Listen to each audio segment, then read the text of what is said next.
think I finally understand why YouTubers have intros. It's like I turn on the camera now and I have no idea how to start stuff. So I end up starting things really literally like, look everyone, I have a PaK 40 now that I built out of Legos. I don't know. I have no idea how to start, but I have this here, which is my new project. It is the PaK 40, which is a German anti-tank gun from the Second World War. It's fairly famous as far as I know, so I won't really go into the history because most people would probably already know what it is and what it's supposed to look like.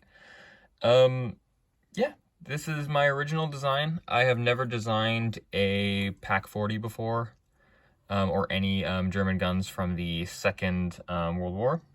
And I'm fairly happy with this design. I think it's a little bit, I mean, it's a tricky thing to build, but I think also the proportion is a little bit off. Usually people end up building stuff like the anti-tank guns and things a little bit smaller than this because they are trying to get it more appropriately to scale.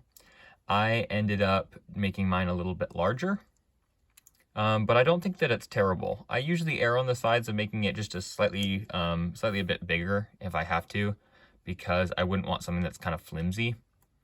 So I usually end up making something a little bit bigger and a little bit stronger. That was like my Saint-Chamond tank, which I will continue to reference because it's perfect to reference for that kind of thing. Because that one was really big and it ended up being a lot stronger as a result of making a little flimsy one, and you can get more features in that way. As far as features for an anti-tank gun, there's not really a lot of things you would really want for something like this. The only thing that maybe you would want is like elevation and depression where the gun goes up and down, but funnily enough, I didn't actually end up doing that on this. However, the wheels roll, which was a feature that I definitely wanted. So this is it. This is my my PaK 40.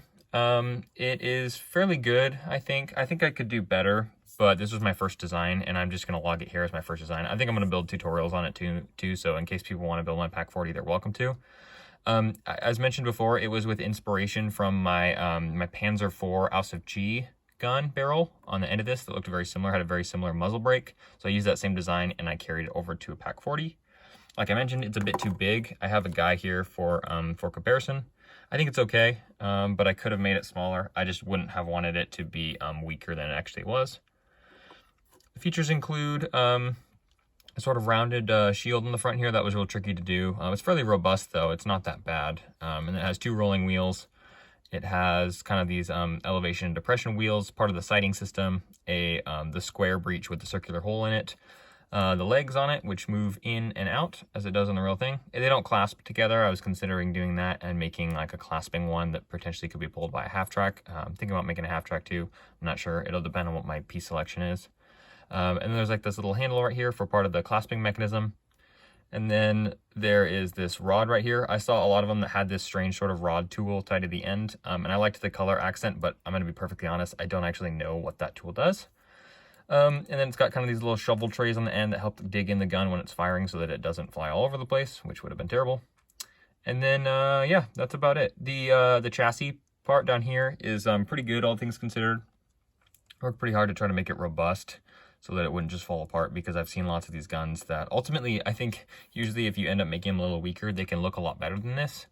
But based on my own building criteria, I attempted to make one that was a little more robust and a little more classics, like Lego style, but one that would work just perfectly fine in dioramas and such. I personally think this is a very good good design as far as my designs go. It's pretty classic. It doesn't take too many complex pieces, and it works pretty well. I wanted to make one first and foremost that was robust, as if I was going to make something that was historical.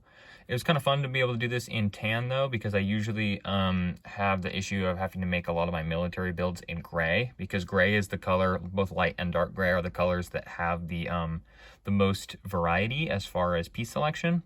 But I got to do my accents in tan on this one, which was really fun, because usually you can't do that with bigger builds, but this one was just the right size and it was perfect for that. So I've never made an anti-tank gun before that was from the Second World War. This is my first one, my first Second World War gun, which I think is pretty cool. I think it looks pretty nice, all things considered. I'm considering reiterations of it in case I can make it better. If I ever end up building it any better than it is, I'll definitely be posting videos on it. But yeah, this is pretty good. I'm thinking about ways I might be able to use this, or ways other people might be able to use it. I'm considering doing kind of like a skirmish on Normandy mock, like a Normandy diorama.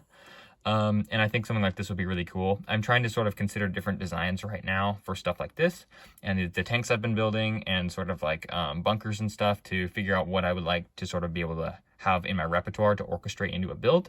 But I'm considering doing a larger build that hopefully down the road I will be able to also feature on the channel, and people will get to see sort of like a full battlefield instead of just builds, because I figure people will probably want to see that as well. So, but as far as this thing goes, this is it. This is my PaK 40. The design is very rudimentary actually, and there will be tutorials coming soon that hopefully people will get to build.